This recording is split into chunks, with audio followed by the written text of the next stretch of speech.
The dust rose like breath from the earth, curling in lazy swirls beneath the hooves of a tired mare. Late afternoon heat shimmered off the cracked dirt road leading out of town, but the crowd had already thinned, too drunk, too bored, or too bitter to linger. The makeshift auction platform creaked as one last man stumbled forward, dragging something behind him. Or someone. A girl. She was no older than 13, her face smeared with the dull gray of road and ruin. A leather cord bound her wrists, and a blood-crusted bruise purpled her left cheekbone. Her eyes didn't move, not to the murmuring men, not to the spitting father, not to the sun dragging gold across the sky. She was still as a lizard in the heat. Too still. The father belched and slapped the back of his neck. She's deaf. Can't speak neither. Ain't worth a damn. Somebody take her. He laughed. Hell, you can breed mules smarter than her. No one moved. No one spoke. Then a coin dropped. Not loudly, but clear enough to break the air. Heads turned. Toward the edge of the crowd, a tall man in a dust-worn coat stepped forward. His face was weathered and silent, carved by wind and grief. He didn't speak either, just held out a second coin between two fingers and dropped it, too. The sound of silver on wood. The father squinted. You serious? The man gave a slow nod. Yours, then. The rope was dropped like trash at his feet. The father staggered off toward the saloon without a backward glance. The crowd dispersed as if the scene had ended, like a chapter in a book everyone had read before. The man crouched, picking up the girl's rope, then paused. He didn't pull, just waited. Her eyes lifted just a flick and met his. No fear, no gratitude, just bone-deep tiredness. He turned without a word. The rope slackened his grip, and she followed. By nightfall they reached the ranch, a lonesome parcel of land spread thin between canyon ridges and sky. The house stood crooked against the setting sun, its roof patched with old tin and prayers. A barn leaned nearby, tired as the rest of the land. He dismounted first, then helped her down, not gently, not roughly, but like lifting something fragile that might turn sharp. The horses were led to the barn. She stood still, watching the wind push dry grass like waves. Barn, he said at last. She looked at his lips, but made no move. He motioned again. She walked. Inside it smelled of hay, sweat, and old ash. A bed of straw waited in one corner. A folded blanket lay on top, clean, but stiff with disuse. She sat. He left. For 2 days, she moved like a ghost. She swept the porch, fed the chickens, scrubbed the tin basin. She never looked him in the eye, never made a sound. He left notes on the table, lists, instructions, quiet rules, and she obeyed them with wordless precision. He told himself he didn't care. She was another mouth, but a quiet one. On the third morning, he dropped the pot on the kitchen floor, not by accident. It clanged like a shot. She flinched, only for a second, but enough. He looked at her across the room. Her eyes met his, then dropped to the floor. That night, he brought her a plate of beans by the fire. She didn't eat until he turned away. He pretended not to notice. He built a habit of watching her from the porch. How she moved through the dusk, how her hands knew things she shouldn't know. She handled horses with a touch too steady. She folded laundry with fingers that once had finer training. He'd seen schoolgirls once, years ago, brought west by missionaries and swallowed by the land. She wasn't one of them, but she wasn't raw prairie either. She was something in between. On the 6th night, the wind rose mean and wild. The old front door groaned against its hinges. He found her curled up in the barn, the blanket tight around her shoulders. The storm would drop hail if it broke right. Coyotes howled nearby. He stood for a long moment, hand on the lintel. Then he turned and came back with a second blanket and the battered revolver he kept by his bed. He set both down beside her. She looked up once, eyes wide in the dark. No, thank you. But her hand closed around the blanket. Next morning, she was already at the stove. Water boiled, beans soaked. He didn't ask how she knew how long they needed. He just sat and drank his coffee, watching steam curl from the pot. In the barn later, he caught her tracing letters in the dust on a beam. She wiped them away when she saw him. That night, He left a pencil and scrap of paper on the kitchen table. No note, just the tools. She didn't touch them. He kept waiting to hear her voice, and she kept not giving it. But sometimes she would hum, barely a breath, soft as wind and grass, and he knew then this was no silence she lived in. It was armor. On the 9th day, he found her standing by the fence, watching the road. A single wagon passed far off in the distance, headed east. She didn't wave. She didn't move. But something in her shoulders looked less afraid. He stepped up beside her, both leaning against the rail. "Why'd you follow me?" he asked. She turned, slowly, looked him in the eye for the first time in days. He thought she might answer. But instead, she reached into her pocket, pulled out a small stone, a smooth, pale thing, and held it out. He took it, turned it over in his palm. There were letters scratched in crude lines. A name, not hers. He looked at her. She looked away. That night, he didn't sleep. The name on the stone wasn't one he recognized, but it felt familiar, like a whisper from under floorboards. He lit a fire, sipped whiskey, and stared at the stone until morning, when the rooster crowed. He put the stone on the mantel, and when he turned around, she was there in the doorway, watching. He motioned toward the kitchen table. "Eat." She sat. He sat across from her. And for the first time, they shared a meal, not in silence, but in something almost like peace.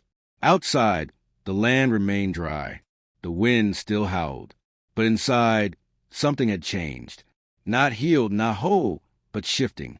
Like the first crack in winter ice. Right before spring, the prairie changed colors with the sky.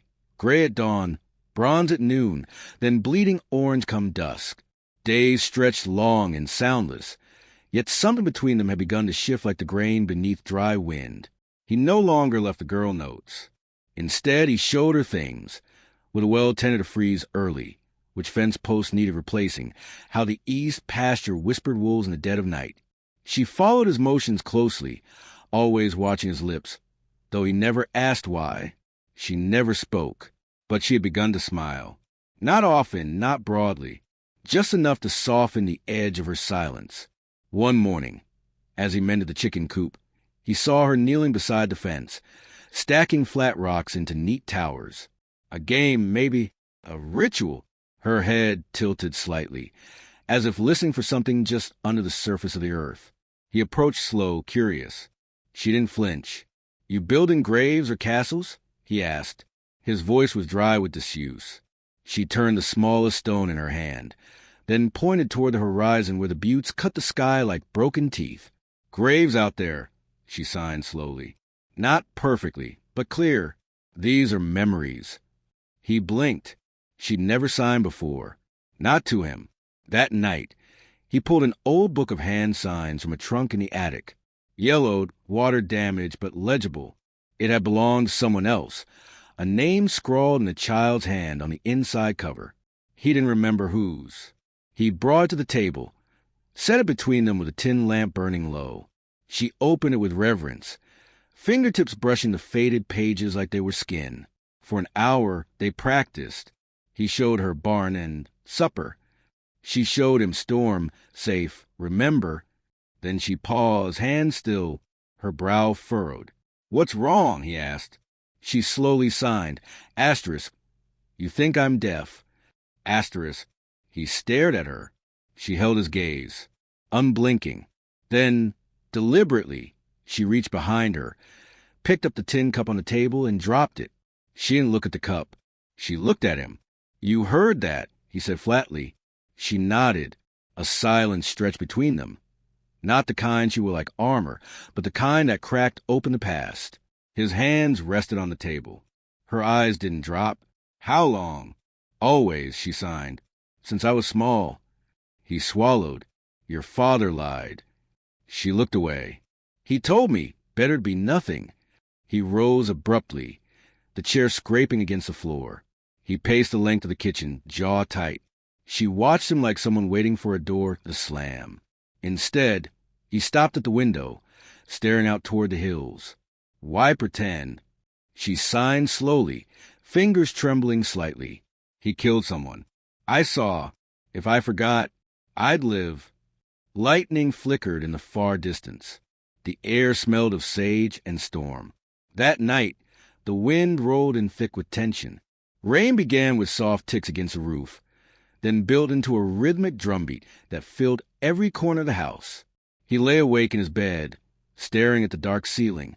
Down the hall, he heard floorboards shift, light steps. Her door didn't close fully, hadn't for days. She walked barefoot to the kitchen, unaware of his presence. She poured water, then paused. "Why you still here?" she whispered into the dark. He didn't answer. She hadn't known he was listening. The next morning, the sky split open with sun and the world smelled clean. But the quiet had changed again. Not in her, in him. He watched her more closely now. How she listened, how her posture tensed when birds took flight, how her hands curled near her waist when men rode past on the road below. 2 days later, they went into town.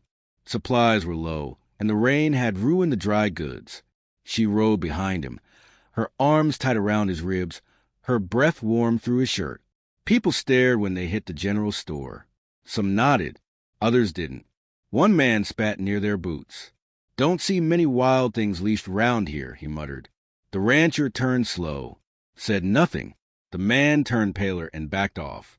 Inside, while he bartered for flour and matches, she browsed the shelves. She found a box of pencils. She stared at it a long time, then slid one into her sleeve. He paid for it when she wasn't looking. As they loaded up the wagon, a tall man stepped from the shadow of the saloon porch.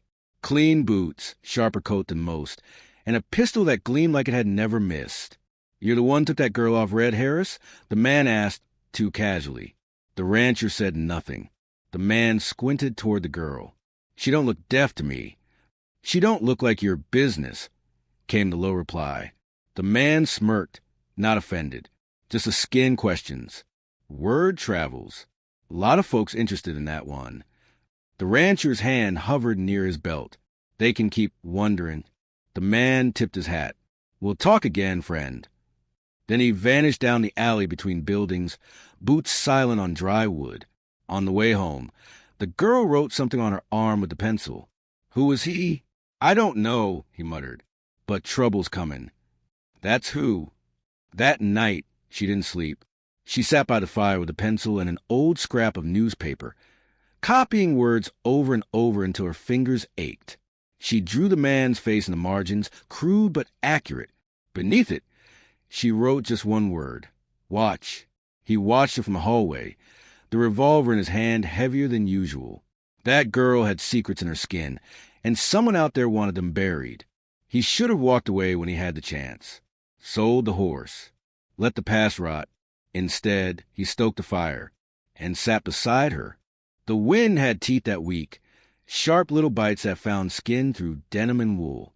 The girl worked the fence line with her hair tied back and sleeves rolled, moving with practiced hands, eyes flicking now and then to the horizon. She didn't hum anymore. Not since town. Not since the man with the pistol. Something about his voice had clung to her. The rancher had posted fresh nails along the gate, patched the barn roof with tar cloth, cleaned his rifle twice. It wasn't readiness. It was restlessness. Like waiting for a thunderclap that never came. They barely spoke, but they understood more now. She signed when needed, scribbled when it was quicker. He spoke more softly, less to explain than to comfort, though he'd never call it that. One morning, she found the postbox slit open, the envelope inside torn and empty. She brought it in without a word. He turned it over, frowned, and dropped it into the fire. She watched it curl into ash. He didn't explain. She didn't ask. That night, the mare wouldn't settle. The animals stirred strangely, shifting in their pens, eyes too wide in the dark. The rancher rose from bed and stepped onto the porch, rifle in hand. Moonlight silvered the yard. Nothing moved until a shadow peeled off from the windbreak trees. One man, walking casual, slow like he knew the land. The rancher leveled the rifle. "You're on the wrong stretch." The man lifted his hands, empty. "I'm just a courier, friend. You're 2 days from any trail." "Still found you." The girl appeared in the doorway, barefoot, the hem of her nightdress catching in the wind. The courier glanced at her. She's taller than I expected. Say your piece. The man reached into his coat, slow, and pulled a folded page from a leather folio. He dropped it on the porch step like it might bite. There's a reward for her. Official-like. Somebody's come a skin. Bounty's real. Who? The courier smirked. One of them railroad men. Says she ain't what she looks like. Says she stole something that don't belong. The rancher didn't take the page. Just stared until the man backed away. Suit yourself, the man muttered. But there's more coming. The girls marked. By morning, he had packed the horses and loaded enough food for 3 days' ride. But when he went to wake her, she was gone. Her bed was cold. The window open. Her boots missing. He rode hard, heart pounding the cage of his chest, calling her name into the canyon wind, though she'd never answered it aloud. Her tracks were faint, but they're east toward the river, where the land dropped fast and rough. He found her at dusk, sitting beneath a black sycamore, knees drawn to her chest, pencil in hand. She didn't look surprised. I didn't run, she signed. Just needed quiet. You can't be out here alone. I was always alone. He dismounted and sat beside her. They watched the river for a while, thin and fast and silver in the dying light. I heard them, she said quietly. Her voice, rare and unused, was hoarse. The men in town. They think I have proof. A letter. Something I saw. Do you? No, she paused. But I remember. Remember what? She didn't answer at first. Then she pulled a small cloth bundle from her satchel. Inside was a piece of mirror, the back scorched with fire, and a coin, one of the railroad tokens, marked with a crest neither of them recognized. My father took money to stay quiet, she whispered. Then, he killed the man who gave it to him. My mother saw, so he killed her too. And you? He told me to forget. Said deaf girls didn't get asked questions. The rancher's hand curled into a fist. They want to erase it all, she said. Every lie, every bone. I'm just one leftover truth. He stared at the river. What do you want to do? I don't know. Her fingers trembled in her lap. But I'm tired of hiding. Back at the ranch, he cleared out the old root cellar and lined it with supplies, just in case. He oiled every hinge, every latch. Started sleeping lighter. She began to carry the revolver tucked beneath her jacket. It was too big for her hand, but she practiced daily, hitting tin cans with sharp, clean shots. They were no longer waiting for something to arrive. They were preparing. One evening, she brought him a folded page she copied from a book, his old hand-signed primer. Below the symbols, she'd written, "Do you believe me?" He looked at her, the fire painting her face gold in shadow. "I do." She nodded once, and for the first time let herself sit beside him without looking at the door. That same night, 3 riders appeared at the ridge. Not the courier, not Law. They didn't approach, just watched from a distance, horses still.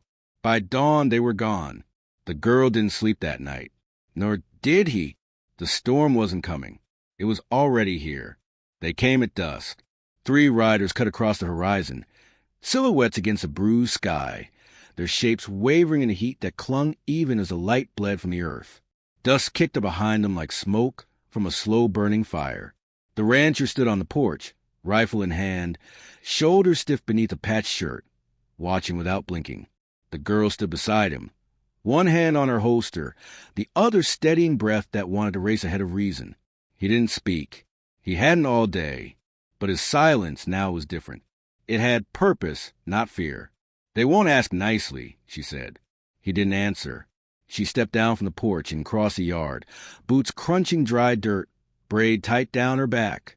She moved like someone who had already decided what this would cost. He hated that she had to, but he didn't stop her. The riders didn't dismount. They waited near the fence, faces shadowed by wide-brimmed hats, hands too close to their belts. The middle one leaned forward. "We're here for the girl," he said. "No girl here but mine," the rancher replied. "Funny, thought she was deaf." "She hears plenty." The man smirked. "You know what she's carrying." We don't need her dead. Just quiet. The girl stepped forward. I'm not quiet anymore. All three horses shifted. One rider swore under his breath. You really think you can stand up to this? The leader asked. You got a one-eyed cowhand and a scrap of a girl with a fake name and a borrowed gun. She's got more than a name, the rancher said. She's got a truth your kind's been trying to bury with bullets and bribes. The leader's smile faded. You're making this harder than it needs to be. The rancher raised his rifle. I usually do. The first shot wasn't his. It came from the ridge, sharp, sudden. A warning or a miss, no one knew. The second shot cracked through the yard and dropped the corner of the porch post in splinters. The girl dropped to one knee, drew her revolver, and returned fire. The silence shattered. Dust rose like smoke around them. The air smelled of gunpowder and blood. One rider fell from his horse, chest dark and blooming. The other two dismounted, crouched low, firing toward the house. Bullets tore into the siding. The rancher moved smooth and silent, a man shaped by old violence. He shot once, twice, missed the first, grazed the second. A scream echoed behind the barn. The girl had circled wide, moving low, fast. She'd seen rabbits do in the wild, survived by motion, by not being where death expected. She got behind the second man and fired. Her shot hit center. He fell forward into the dirt with his hand, still reaching for a knife he never drew. Then there was only one. The leader. He backed toward his horse, gun out, breathing hard. His eyes darted between them, calculating, doubting. You don't know what she saw, he snarled. What she knows. You think this ends here? It ends when you stop breathing, the girl said. Her voice didn't shake. He lunged for his saddlebag. Something gleamed in his hand. Not a gun. A flare, perhaps. A signal. The rancher fired before it could light. The man spun, collapsed, the flare rolling into dirt, hissing but unlit. Then there was silence again. Not peace, just the kind that comes after screaming. The girl walked forward slowly, past the bodies, past the broken porch, to where the leader lay bleeding into the earth. She knelt beside him. He coughed, red foaming his lips. I remember everything, she whispered. The name, the bribes, the killing. You buried the truth with my mother's body and thought it would stay gone. His lips moved, but no sound came. She closed his eyes. They burned the bodies at dawn, not out of anger, but because the land didn't need more ghosts. The rancher buried the flare in the canyon. For days after, no one came. No more riders. No bounty hunters. No wagons. Just wind and sky, and the slow repair would have been broken. She patched the porch. He rewired the fence. They planted 2 apple trees near the barn, though neither expected to taste the fruit. One night, he caught her writing something by firelight. A letter. Who's it for? He asked. She folded the paper slowly. Me. You sending it? No. Just needed to see the words. He nodded. Sometimes that's enough. She looked at him. Not the way she had before. Not with caution or distance, but with something steadier. Something earned. I'm staying, she said. I figured.